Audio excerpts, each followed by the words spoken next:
Comment on fait pour connaître tout le monde? Là, j'ai un peu eu l'effet waouh de ah oui, en fait, c'est pas juste sympa le réseau, c'est un truc hyper puissant. Il y a effectivement une carte à jouer et tu peux pas ne pas réseauter dans ces milieux. Une chose qu'on sous-estime, c'est que la manière dont on va soigner les premières personnes, échanger avec elles, est vraiment influençante. Si tu te libères de je veux tout de suite parler aux décisionnaires, ah non, mais là, dans ce grand groupe, elle est pas strat, ma vente, je vais la faire là-haut, tu te mets vraiment un boulet au pied. Je crois pas du tout au café où derrière, tu pars avec un lead et c'est génial. Si ça arrive, trop cool. Génial, mais... Ok, c'est pas la vraie vie. Clairement, il y a un truc difficile. J'ai même du mal un peu à mettre des mots, tu vois.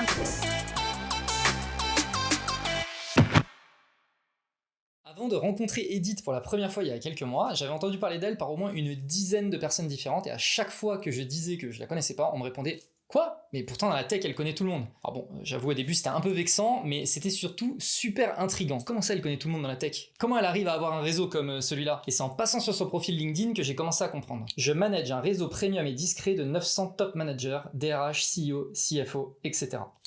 Voilà, en bref, le métier d'Edith, c'est le réseau. Bon, alors évidemment, j'ai pas pu m'empêcher de prendre contact avec elle pour comprendre comment elle faisait. Comment est-ce qu'on se crée un réseau comme celui-là, surtout un réseau de personnes extrêmement sollicitées. Est-ce que ça amène vraiment du business? Et puis comment est-ce qu'on peut apporter de la valeur à 900 personnes au quotidien? C'est de tout ça et bien plus dont on parle dans cet épisode. Alors avant d'écouter, n'oubliez pas de liker, partager, mettre 5 étoiles sur Spotify et Apple Podcasts pour remercier Edith. N'oubliez pas également de me dire ce que vous en avez pensé dans les commentaires. Allez, bonne écoute. Salut. Salut.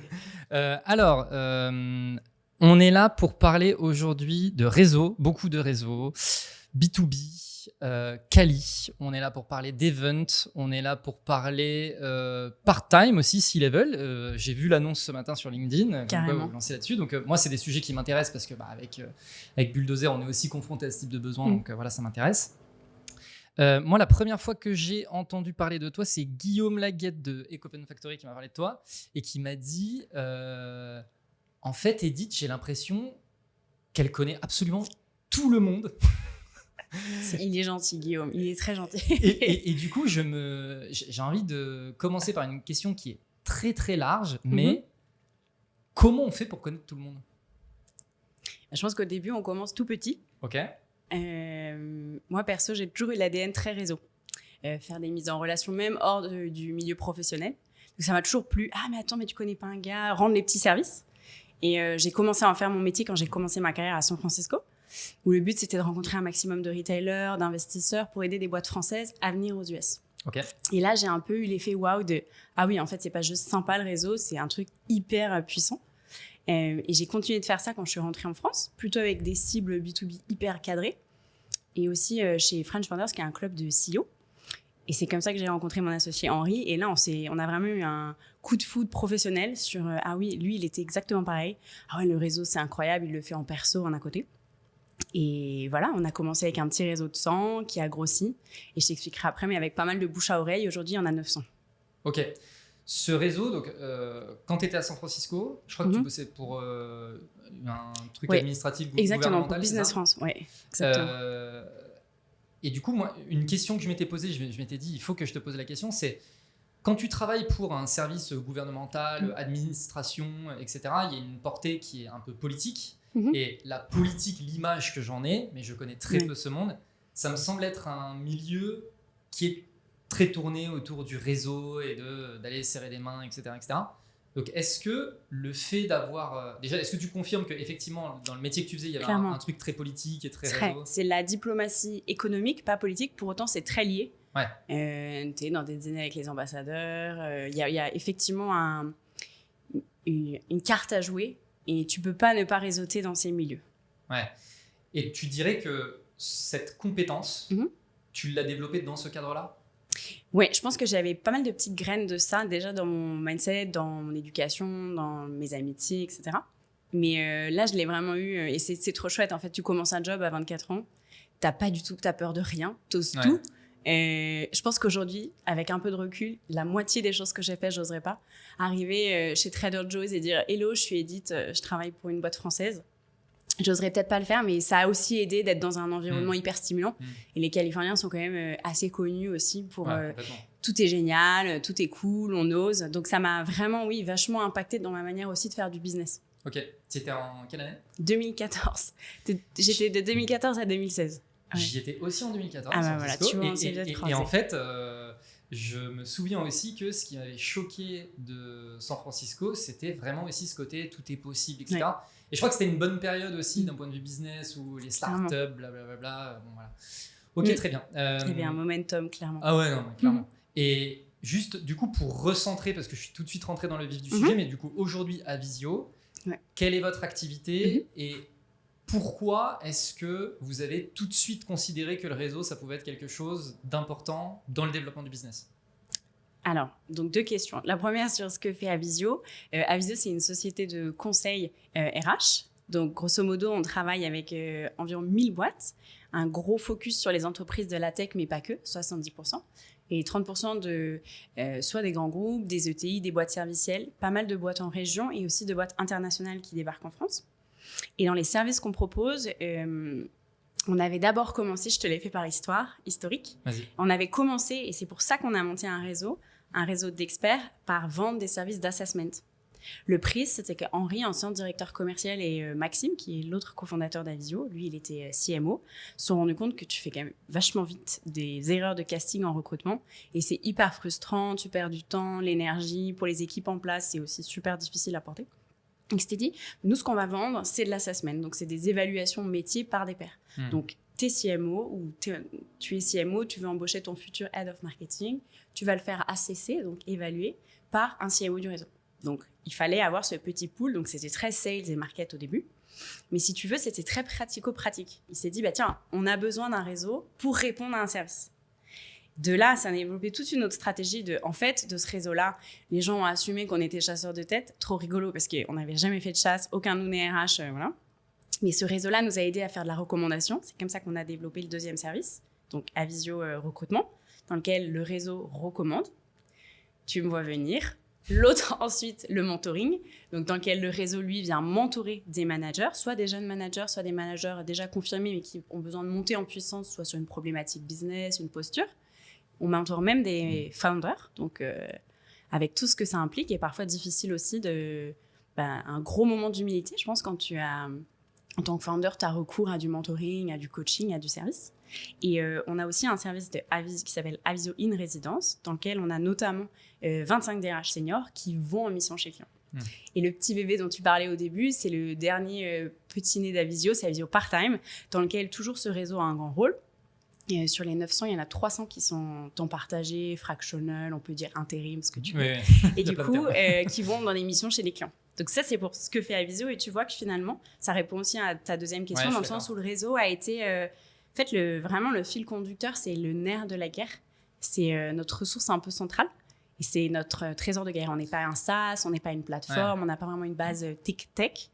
Et oui, c'est vraiment le petit trésor qu'on choisit au quotidien. Mais en même temps, au vu de l'histoire et de où vous commencez, le fait de la première activité, c'est de l'assessment par les pairs, naturellement, tu mets à disposition déjà un réseau de gens qui vont être capables de faire de l'assessment, donc naturellement déjà ton asset c'est le réseau dont tu disposes. Exactement. En fait, on a construit un réseau pour vendre un service d'assessment. Et du coup, on a développé des relations hyper fortes. Ça a aidé plein de boîtes à faire moins d'erreurs de casting, à recruter avec beaucoup plus d'objectivité, beaucoup plus de technicité. Et du coup, tu crées des liens avec ces gens-là. On les voyait dans la régularité. La blague, c'est que j'ai commencé mon poste il y a 3 ans et demi, littéralement 2 semaines après le confinement. Alors, on s'est dit, bon, faire du réseau à distance, ça va quand même être un peu compliqué. Et en fait, ça rentre hyper bien, mais tu le vois toi aussi, ça rentre hyper bien dans le quotidien des gens.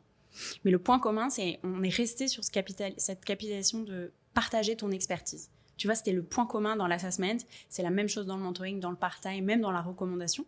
Tu partages pas ton expertise métier, mais tu partages ton expertise, ton réseau, quoi, les gens avec qui tu as bossé. Donc, c'est vraiment le point commun. Excellent. Et finalement, c'est un peu comme si vous aviez verticalisé au fur et à mesure... Enfin, vous avez intégré verticalement toutes les composantes des sujets RH, en fait. Mais c'est exactement ça. Et on aime bien dire qu'on est un one-stop shop RH, mais c'est exactement ça. Chaque service est porté par une business unit différente. Donc, on a vraiment une forme d'autonomie. Je ne sais pas si tu connais le modèle de Speedboat, qu'on a pas mal piqué à d'autres copains de l'écosystème tech. Non, je ne connais pas du tout. Notamment le groupe M33, qui est la logique de prendre du risque, lancer des nouveaux services. et de faire répartir une partie du risque, mais aussi du capital, par un business founder, donc qui est en fait un managing director qui gère un PNL, qui gère une équipe, etc. Et du coup, ça nous a permis de lancer de façon assez rapide et on est aussi hyper ouvert dans les services. C'est en fonction au gré des rencontres. Donc, je donne un exemple concret. J'ai dans le réseau un DRH que j'adore qui s'appelle Calix Bonnet-Saint-Georges, qui était en poste et a ensuite fait du part-time. Et on se voyait beaucoup. Il est venu aider d'autres de nos boîtes à mieux recruter. Donc, il était dans la partie vraiment réseau. Et on a pareil, coup de cœur en se disant, mais attends, ce gars, il connaît aussi tout le monde. Il partage vraiment notre ADN, partager l'expertise, toujours le service rendu, le réseau. Et aujourd'hui, c'est lui qui a l'équipe de In Residence. Donc, c'est ces équipes de gens qu'on met à dispo chez les clients pour des besoins temporels. Excellent. Voilà. Trop bien. Okay, et il y a un truc aussi qui est intéressant, c'est le côté business d'assessment. Alors bon, moi, je connais assez peu les métiers du RH, mais j'ai le sentiment que c'était plutôt innovant, non, le fait de lancer cette partie assessment par d'autres personnes du réseau, etc. En fait, j'ai l'impression que c'est la première fois que j'entends, en fait, je connais que vous, en fait, qui fait ça. Bah, écoute, trop cool. Depuis, on a quelques concurrents, mais clairement, c'était donc l'assessment, c'est celui qui a commencé le plus tôt. Donc, ça fait maintenant 4 ans que ça existe. Et effectivement, le peer assessment décentralisé, donc pas de ta boîte. Et on était un des premiers. Il y a côté US, encore une fois, ils ont souvent une longueur d'avance sur ça. C'est pas mal fréquent, notamment dans les boîtes d'audit, dans les grands groupes, d'avoir ce recours à une tierce personne. Tu vois, des boîtes comme Oracle, elles ont mis ça en place il y a bien longtemps, en se disant à la fois, bien sûr, ils ont un sujet de faire mentorer les people, mais avant de les embaucher, en dernier round, de les faire tester par quelqu'un d'hyper capé. Parce qu'un RH, à un moment, il n'aura jamais l'expertise technique d'un CMO pour tester un autre CMO, et etc.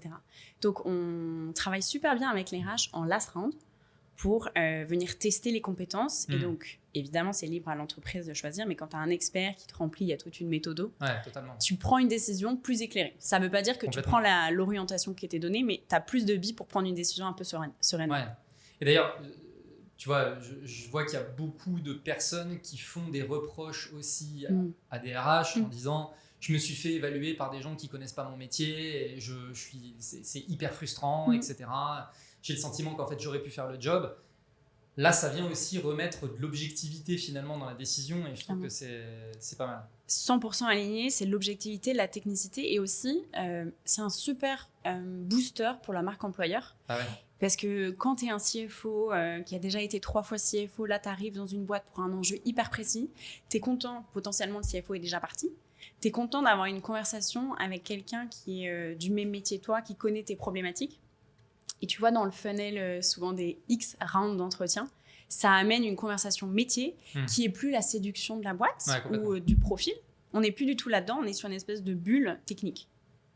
Oui, on retombe un peu sur quelque chose d'un peu plus froid finalement, mais c'est nécessaire pour le job. Exactement. Parce que le quotidien, voilà quoi. Ok, intéressant. Donc pour mettre en place un réseau, moi demain je veux développer le réseau Bulldozer, et on a déjà eu une conversation à ce sujet, voilà. Mais je veux développer le réseau Bulldozer, c'est quoi la méthode? Alors je ne sais pas qui je serais pour te dire, voilà, le kit 0 to 100. En revanche, je peux te parler des différents jobs, à chaque fois les techniques que j'ai piquées un peu partout et que j'ai testées, qui ont marché. Et, moi, je crois vachement au service rendu, on en avait déjà parlé. Ouais. Mais on ne se rend pas compte, un réseau, il y a un gros effort au départ, mais il existe déjà chez chacun de nous, mais d'activer des gens que tu connais déjà.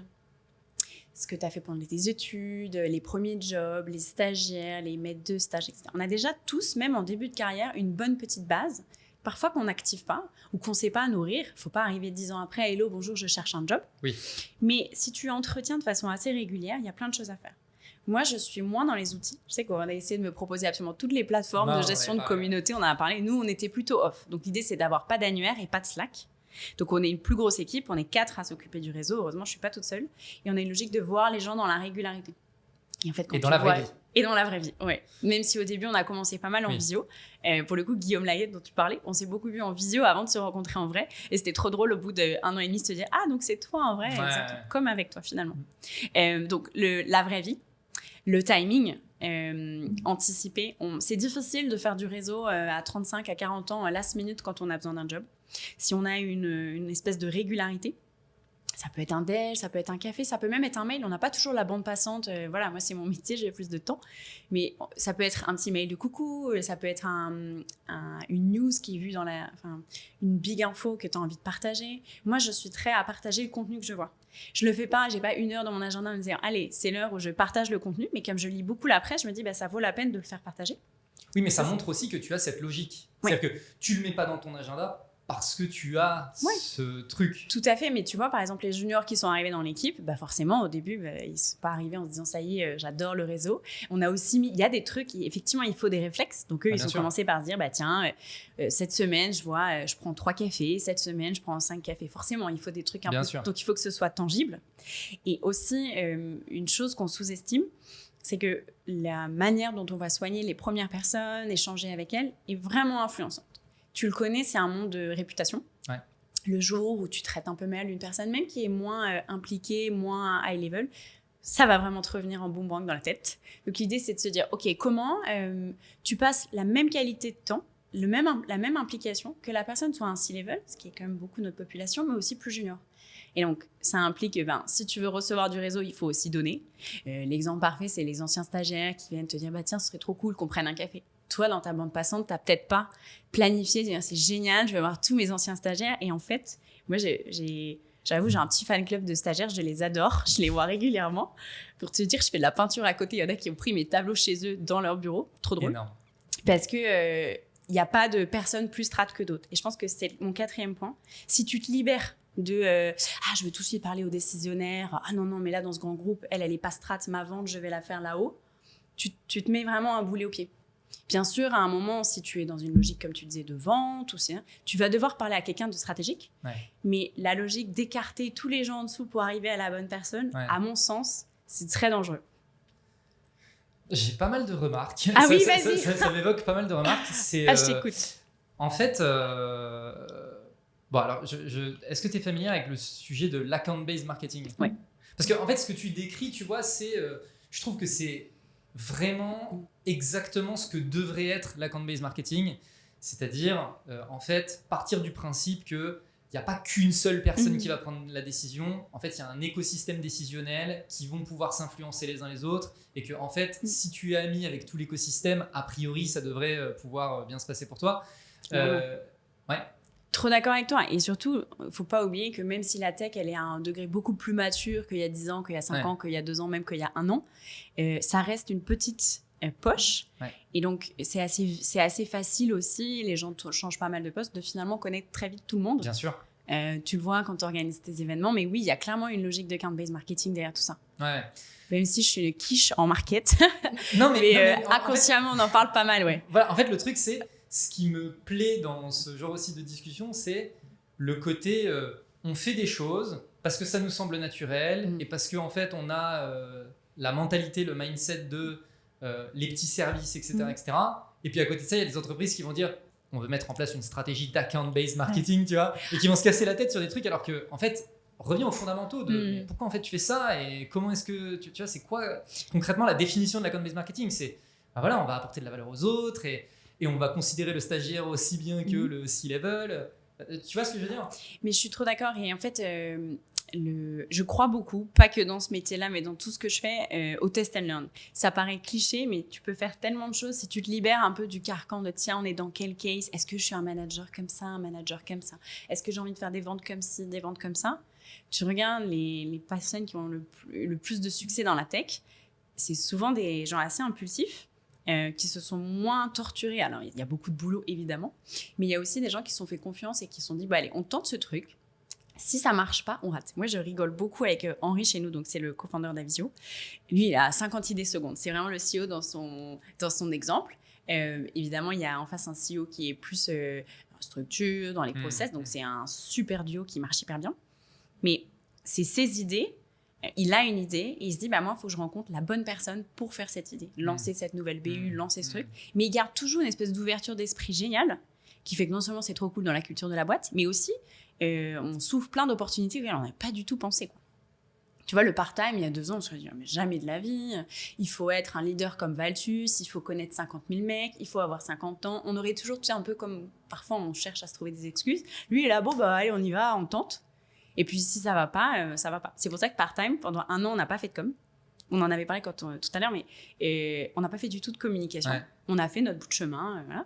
Et on a fait seulement la com 1 an après. Donc c'était la petite blague pour montrer que voilà, c'est bon, on croit à notre truc, ça marche, on a des exemples, on y va.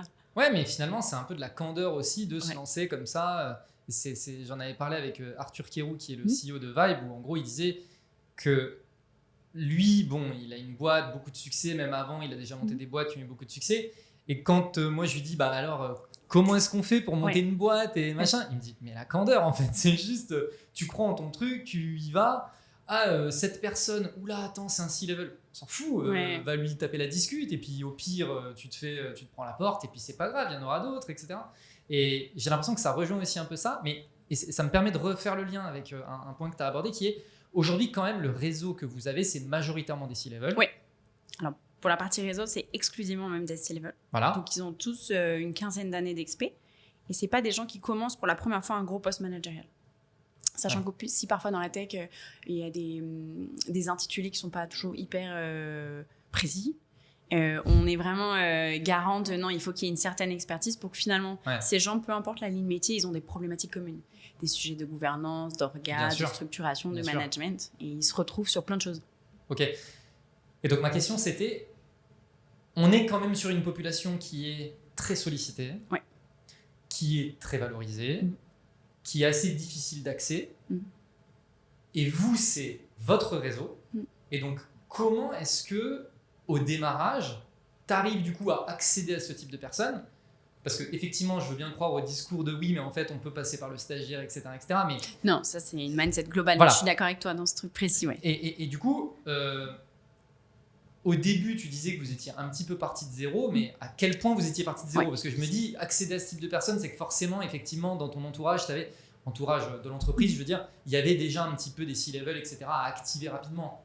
En fait, que ce soit Henri ou moi, on avait déjà fait pas mal de ventes. Donc lui, il est directeur commercial, il avait un réseau d'autres directeurs commerciaux qui étaient moins seniors que les 15 années de maintenant, mais plutôt une dizaine d'années d'expé, mais qu'il avait ou vendu, ou il avait, d'ailleurs, anecdote, il avait lui-même lancé un Slack avec un groupe de directeurs commerciaux, parce qu'il avait déjà l'intuition bien avant qu'on se rencontre.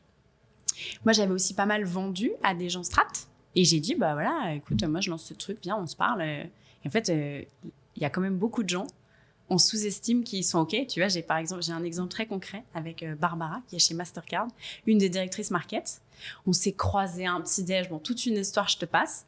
Et je lui dis, bah voilà, littéralement, mon 2e jour chez Aviso. Je lui dis, écoute, moi, je suis confinée là-bas.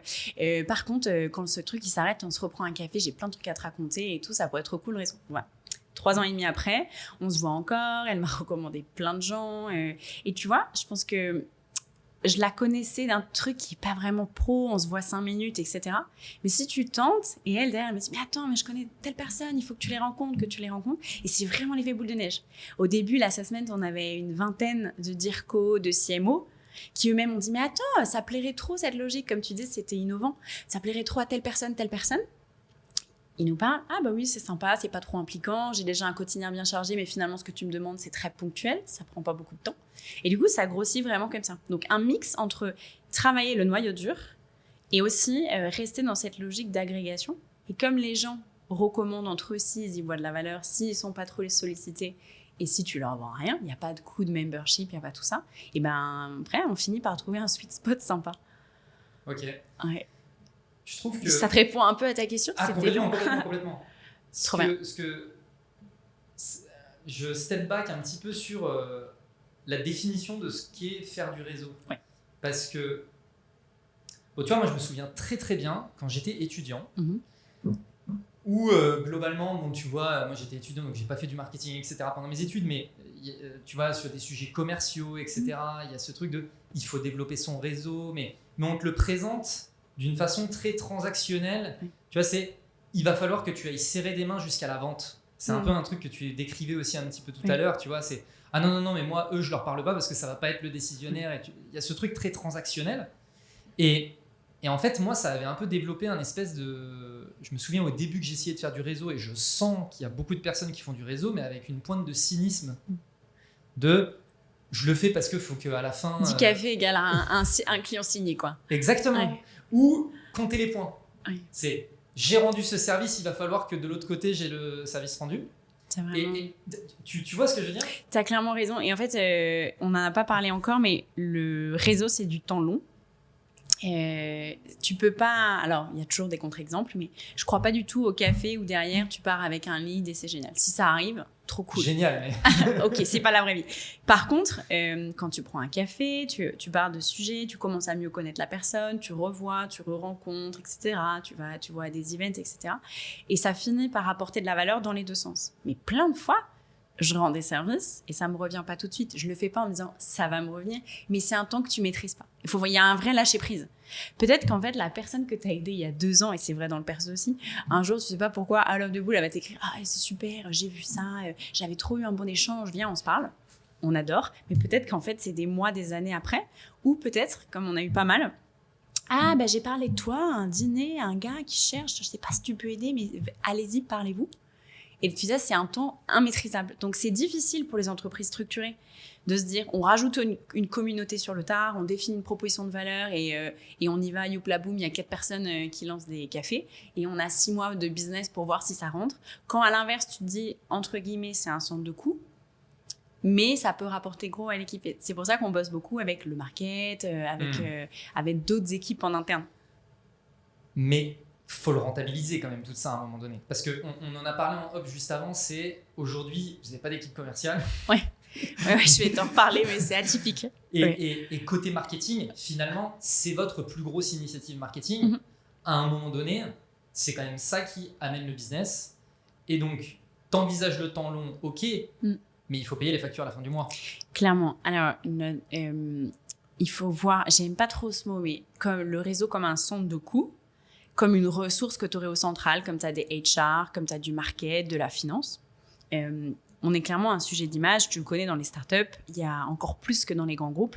Il y a un sujet de quelle est ta place sur le marché, qu'est-ce que ta boîte, ou nous, en l'occurrence, c'est un service, raconte de Avisio, raconte de Bulldozer.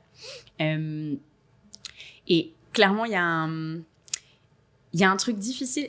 J'ai même du mal un peu à mettre des mots, tu vois, mais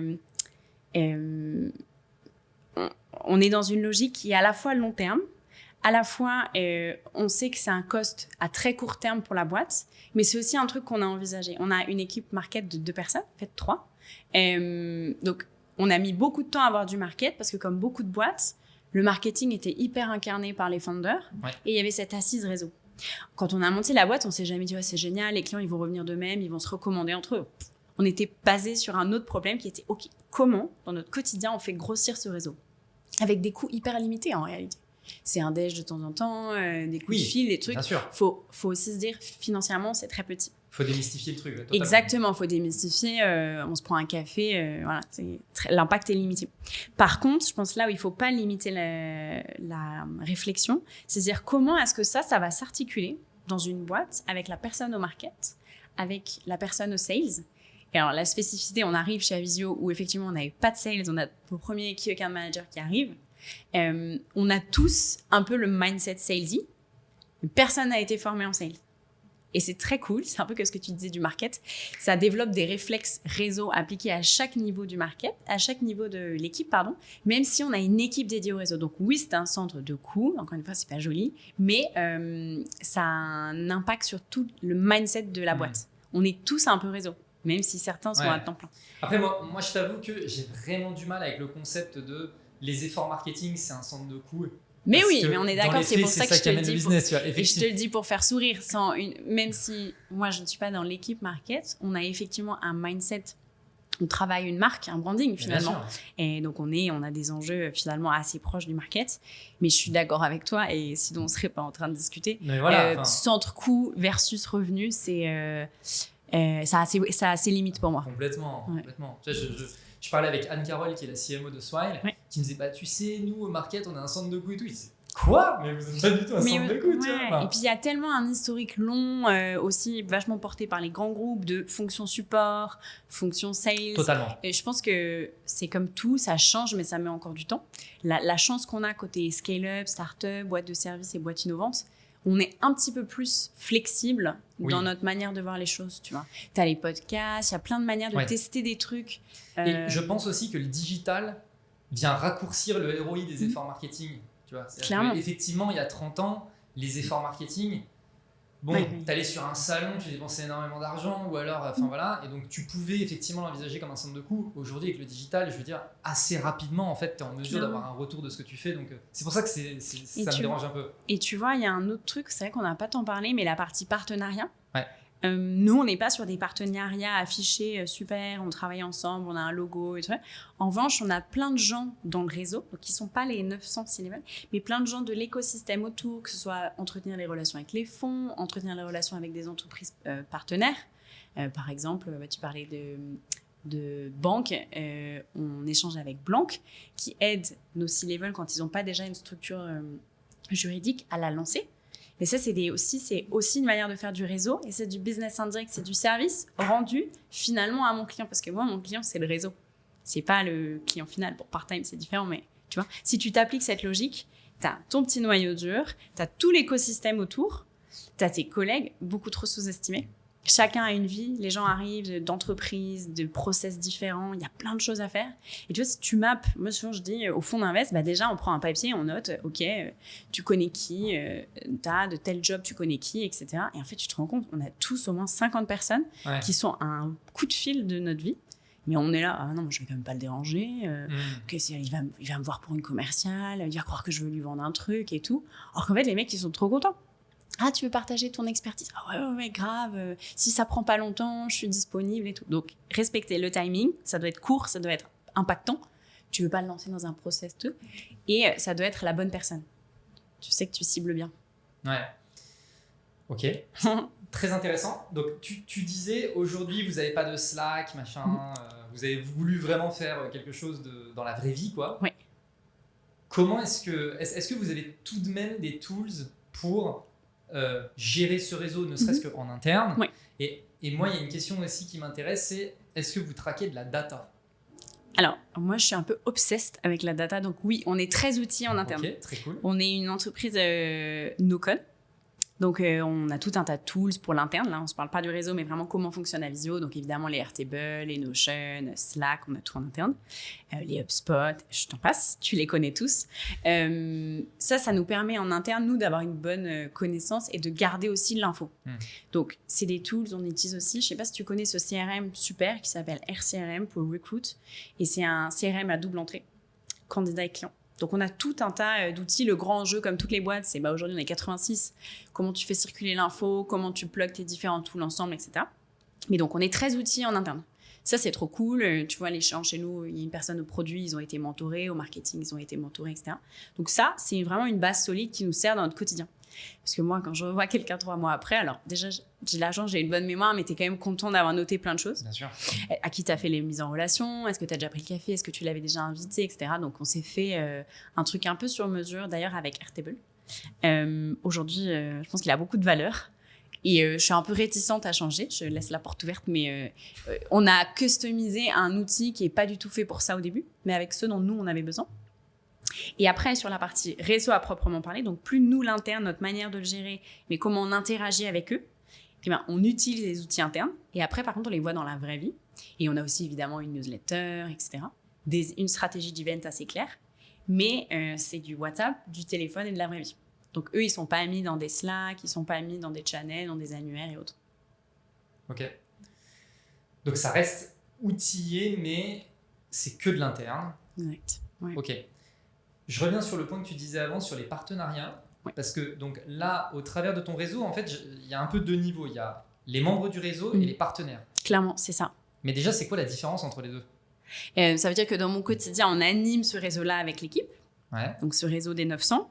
Mais pour que ce réseau-là, en fait, c'est comme un petit laboratoire. On est au cœur de, voilà les problématiques donc, récurrentes. Je suis CFO, en fait, l'os sur lequel je tombe tout le temps, c'est celui-là.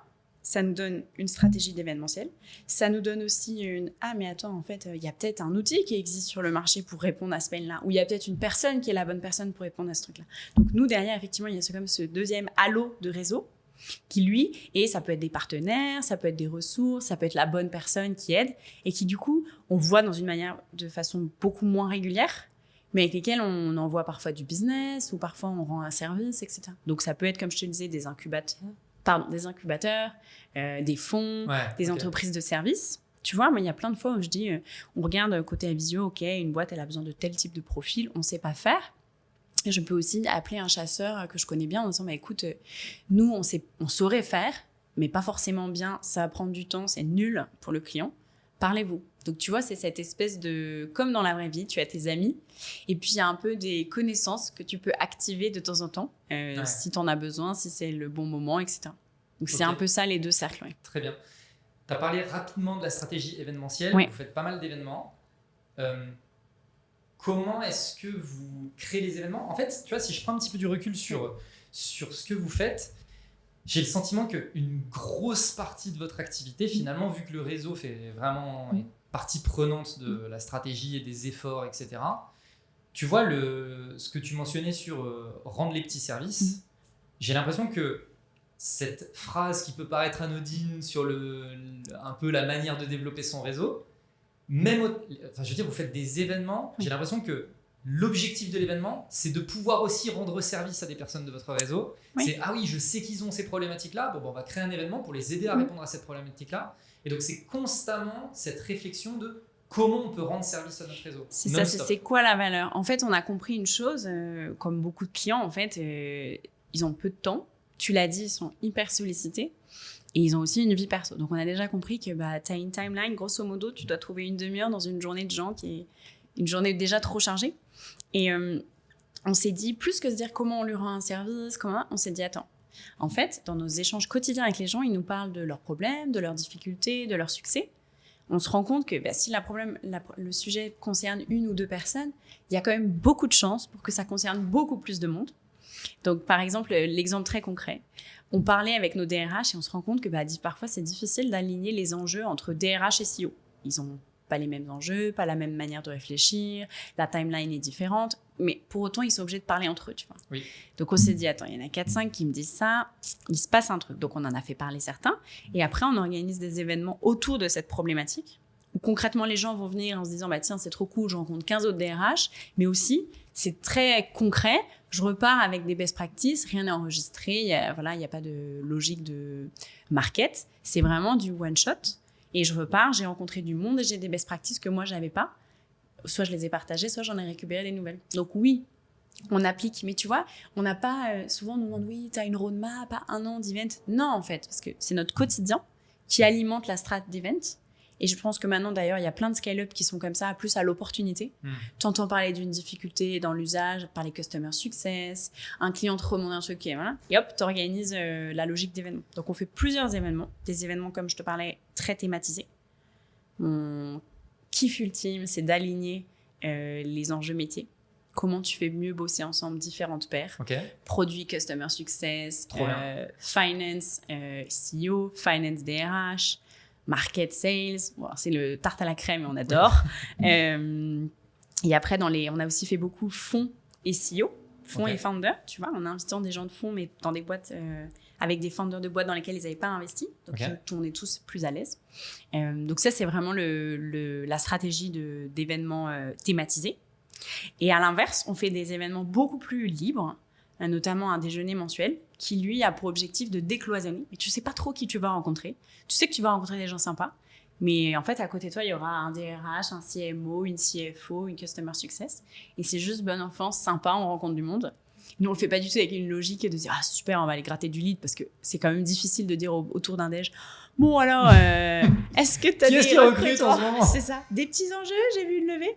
Non, c'est vraiment une petite bulle. Et ça crée aussi notre ADN. Ça a créé l'ADN du réseau, tu vois. Ouais. C'est une vraie logique de réseau, pour le coup. Clairement, ouais. Encore une fois, on n'est pas du tout dans le cynisme de on va organiser ça en espérant qu'à la fin, on va pouvoir... Moi, je t'avoue, j'ai un peu la FOMO de mes propres déj. Donc, on se disait, ce serait cool qu'on alterne, on ne soit pas tous là à tous les déj. Et en fait, on aime trop, c'est vraiment un super moment. Parce que les gens, ça parle de tout. Forcément, tu parles pas que du pro. Bien sûr. Tu crées une relation un peu sympa. Et ouais, c'est des événements agréables. Ce qui est intéressant aussi, c'est que vous, votre business, c'est un business RH. Et pourtant, tu organises des événements sur des sujets qui ne concernent pas les RH. Clairement, oui. Tu as raison. Mais parce que nous, si tu veux, sur les services, donc quand les gens vendent des services à Visio, l'assessment, le mentoring, effectivement, notre interlocuteur, comme c'est un produit RH, c'est souvent le RH. Mais en fait, très souvent, c'est pas le RH. Ça peut être le directeur marketing qui ferait par exemple mentorer quelqu'un dans ses équipes. Ça peut être le fondateur qui dit attends, en fait, moi je recrute un DGA, voilà. Donc on a une multitude d'interlocuteurs et même si on est des services RH, on parle à des décisionnaires mais qui ont des métiers différents. Oui, puis généralement, le besoin de recrutement, il vient du service, et ensuite il remonte au RH parce que c'est la personne qui est chargée de faire Exactement. ça. Mais toi, en fait, tu viens prendre le besoin à la source, Ouais, en quelque sorte. Et aussi, oui, mais c'est vrai, clairement. Et est-ce que tu penses que... Parce que vous êtes sur un marché qui est... Alors, le sujet RH, c'est un sujet qui est très vaste, votre marché peut être gigantesque, etc. Mais aujourd'hui, vous êtes quand même un petit peu, en quelque sorte, spécialisé, où on va dire vous avez vraiment une expertise sur le milieu de la tech, etc., qui est finalement un marché assez niché. Parce qu'en plus de ça, vu que vous adressez des C-level, le prérequis, c'est il faut qu'il y ait un C-level, donc la boîte, elle doit quand même être d'une certaine taille. Donc, c'est finalement un marché qui est quand même plutôt niché. Ouais. Tu seras d'accord pour le dire? Ok. Est-ce que tu penses que toute cette stratégie, et tu vois... Vous n'avez pas de sales et pourtant vous avez... Ça arrive. etc. Oui, c'est vrai que ça arrive. Grosse pression d'ailleurs. Est-ce que tu penses que ça, ce que vous avez réussi à faire, c'est applicable à des boîtes qui ont des marchés beaucoup plus vastes? C'est une bonne question. C'est toujours plus facile de graviter dans un univers que tu commences à maîtriser que d'aller vers des boîtes plus grandes. Mais on a moins parlé de ça, mais dans les 30, je te parlais un peu des 70-30 chez nos clients. Et on travaille quand même avec pas mal de grands groupes. Tu vois, on a par exemple fait du mentoring chez Chanel, où là, tu arrives avec vraiment un cycle de vente complètement différent, une manière d'aborder la relation client super différente. Moi, je crois que si je faisais que de la tech, je m'ennuierais. Alors, je m'ennuie pas facilement, mais quand même.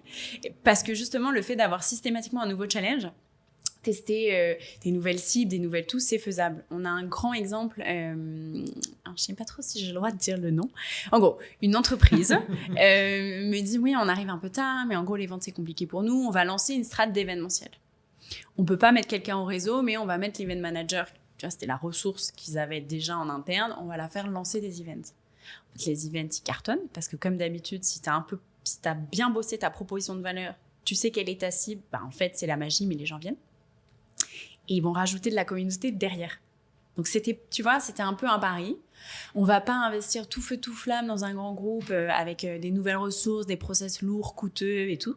Mais plutôt, qui en interne pourrait déjà tester un espèce de side project et ensuite, on va lui confier. Donc, cet exemple de grand groupe, ils n'ont pas déroulé une strat, tu vois. Donc, c'est un exemple qui, selon moi, montre que ça peut passer dans différentes tailles de boîtes. Et un jour, je te dirai dans la boîte. Ok. Et est-ce que ça scale, tu penses? Le réseau? Ouais. Non. Alors, souvent, ça déçoit les gens, mais on est une boîte quand même de service. Moi, je ne crois pas trop au scale dans le service. Parce que la valeur du service, c'est la valeur de la qualité ou la surqualité que tu donnes. Ouais. Donc, on est aussi hyper vigilant. Tu vois, on n'a pas vocation demain à ce que dans le réseau, il y ait 5000 personnes. Ils seraient tous accompagnés, mais tous mal accompagnés. Donc, je pense qu'il faut aussi accepter que dans les boîtes de service, la valeur de la boîte, c'est la valeur encore beaucoup du patron, en moins du décisionnaire. Et il ne faut pas avoir les yeux trop gros. Les yeux plus gros que le manche, je crois même qu'on dit.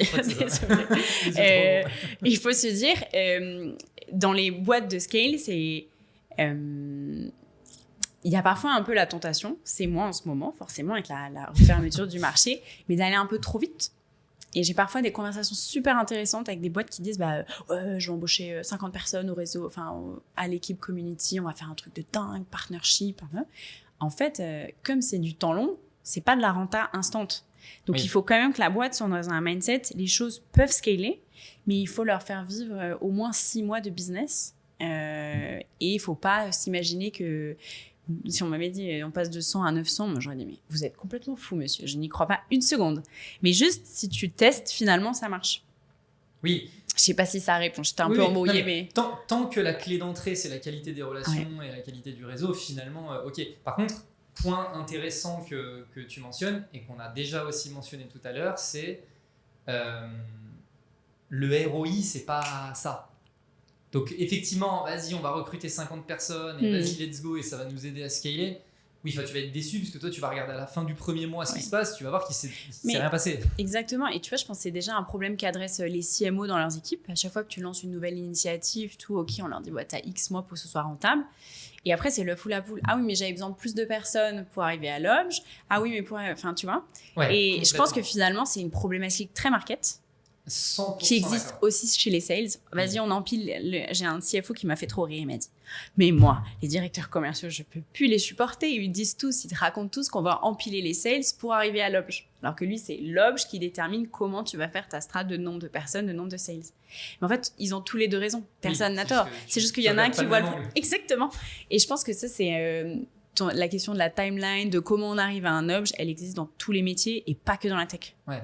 Et, et particulièrement en ce moment, où globalement, je te rejoins sur le côté market, c'est bon, le marketing, il va falloir qu'on ait de la croissance, mais en même temps, on va vous couper les coûts. Les budgets, oui, oui. mais du coup, comment moi je fais en fait? Là, il y a un problème, tu vois. Ouais, on vit un moment trop intéressant dans lequel, en tout cas pour la tech, dans lequel il y a un assainissement aussi des practices, les boîtes se transforment, tu dois faire plus avec moins, il y a une réflexion aussi de la seniorité, des founders qui changent, des DGA qui arrivent. Donc je trouve que vraiment c'est trop excitant. C'est une manière très positive de voir les choses. Parce que, Mais ça, c'est- parce que Mais bien sûr, il y moi, a... en ce moment, je suis en train de discuter avec des gens, Ouais. ils sont pas du tout excités par ce moment, tu vois. Donc, non, mais ok, toi, tu trouves ça plutôt excitant, le côté on Bah, assainit les choses et on repart sur j'ai- des choses un peu plus rationnelles? Ouais, alors excitant, c'est comme tout. Hein, bon, ça a aussi mis des gens dans des situations horribles et évidemment, on peut pas envier ou parler de ça positivement. Mais je trouve qu'à l'inverse, ça a cranté la seniorité de la tech, dans lequel il y avait aussi plein de gens, et ça existe encore des gens, mais plus maintenant, qui ont finalement levé plusieurs centaines de milliers un peu sur un PowerPoint sur le coin d'une table, si Oui. on doit ironiser, et bien sûr, c'est une caricature. Mais là, on est aussi dans une recherche, même on le voit côté investisseurs, ils cherchent aussi à la fois plus de rentable, mais aussi des fondateurs avec les reins solides, plus de visibilité sur les prochains mois, plus de demandes. Donc je trouve qu'il y a un côté sain à mettre un peu de cadre aussi là-dedans. Donc voilà, je suis assez curieuse de voir, là il y a les premiers signes intéressants côté IPO qui reviennent, donc je suis assez curieuse de voir comment vont se passer les 6 prochains mois. Ouais. J'ai l'impression que c'est un peu la sortie de l'adolescence. Je sais pas si tu vois ce que je veux dire, tu sais. Ouais, on est tout foufou, on est en pleine crise, etc., etc. Puis après, tu arrives à l'âge adulte, puis tu commences à payer les factures et tu te dis, ah ouais, en fait. J'ai un CMO qui m'a dit la semaine dernière, bon bah tous ces jeunes adultes, ils sont devenus adultes, et c'est exactement ce que Voilà, tu dis. c'est exactement ça. Ok. Et donc là, donc la nouveauté, mais comme tu disais, la nouveauté publique, mais en fait qui se faisait déjà un petit peu en back-office chez vous, c'est le côté part-time. Oui. Bon, moi j'observe naturellement de ma position le fait que sur le marché, le côté part-time, etc., c'est vraiment quelque chose qui est en train d'exploser. Vous, ça m'intéresse de savoir, toi, de ton regard, quel regard tu portes sur le marché et l'augmentation de ce type de demande et en quoi c'est intéressant pour les entreprises de faire appel à ce type de service et un peu ta prédiction, tu vois. Ouf. Non mais voilà. Alors, clairement, tu as raison, le part-time, il a le vent en poupe, comme CRO a eu le vent en poupe il y a 2 ans, comme product marketing est grave à la mode, on est quand même un métier de mode. Pour autant, je pense que sur le part-time, ça répond à vraiment 2 enjeux. Il y a évidemment la conjoncture économique, qui fait que il y a plein de CMO qui autrefois auraient été embauchés 120, 150, et là, il n'y a plus ces gros postes-là pour s'aligner sur leurs attentes salariales en termes de package. Donc, il y a aussi, pour certains, un passage forcé à « j'ai pas trouvé le job qui me plaît à la hauteur des attentes financières, du coup, je tente le part-time ». Ça, c'est une première population. Mais il y a aussi plein de gens qui arrivent plutôt à un moment de tech plus mature, qui ont été 1 fois, 2 fois C-level, et ont envie de se dire « Ok, grosso modo, j'ai 40 ans, j'ai eu 3 gros postes de direction dans un métier. Qu'est-ce que j'ai envie de faire ?» Et ça répond aussi du coup à une maturité de la tech qui est on peut tester d'autres trucs. Grosso modo, tu es CMO de la plus grosse des scale-up, qu'est-ce que tu fais après? Et donc moi, j'observe beaucoup. Soit tu vas en free, donc tu lances le format part-time, soit tu le testes dans le long terme, soit c'est carrément une révélation et tu ne veux plus faire que ça. Le deuxième schéma, c'est plutôt assez pragmatique. C'est j'ai repéré des jobs, mais j'ai pas encore le vrai coup de cœur, donc c'est un peu de la transition. Tu tentes ça. Et le dernier cas de figure, c'est aussi tous ces C-level qui sont partis en grand groupe. Et c'est rigolo parce qu'on a tendance à dire oui, c'est start-up ou grand groupe. Et moi, j'observe que les profils les plus chers, les plus capés ont souvent vu les deux. Et les grands groupes sont hyper preneurs d'avoir quelqu'un qui a vu différentes choses aussi avant et inversement. Ouais. Donc, il y a, pour résumer tout ça, j'étais un peu longue, excuse-moi, mais il y a une opportunité marché, une envie des gens de on est trop mature, maintenant qu'est-ce qu'on fait? Et aussi une place un peu, c'est pas très engageant pour ton parcours, c'est toujours cool de dire que tu as testé quelque chose freelance et tu peux revenir en arrière facilement. Tu peux rebasculer vers un CDI, tu peux rebasculer vers un grand groupe. Donc je trouve que c'est hyper flexible.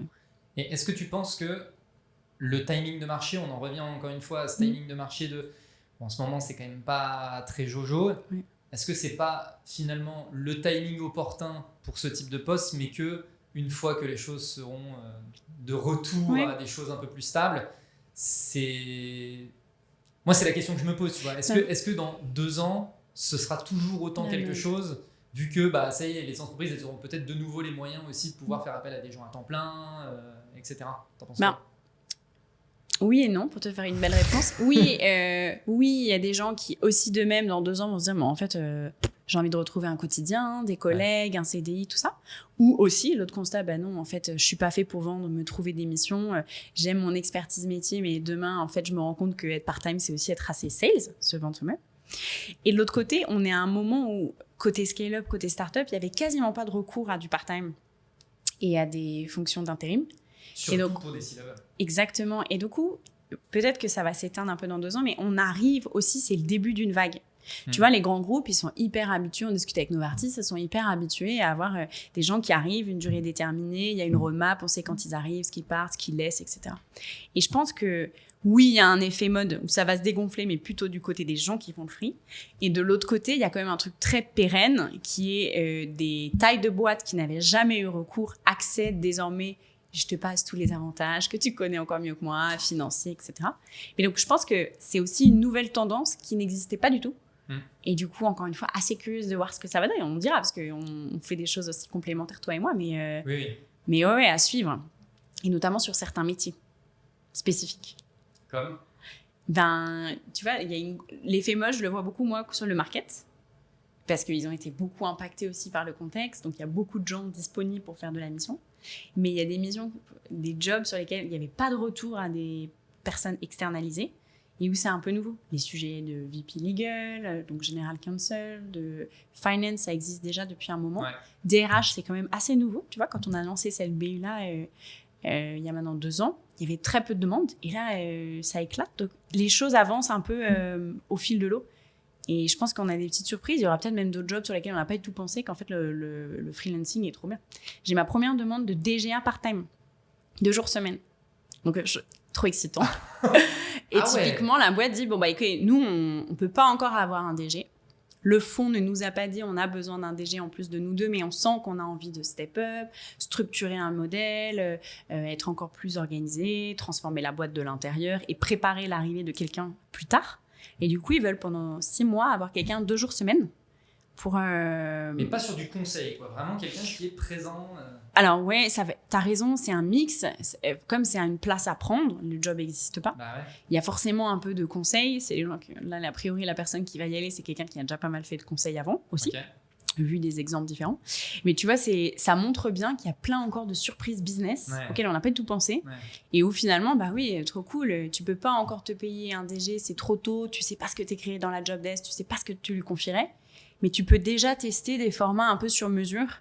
Voilà. Donc je pense qu'il y a plein de trucs.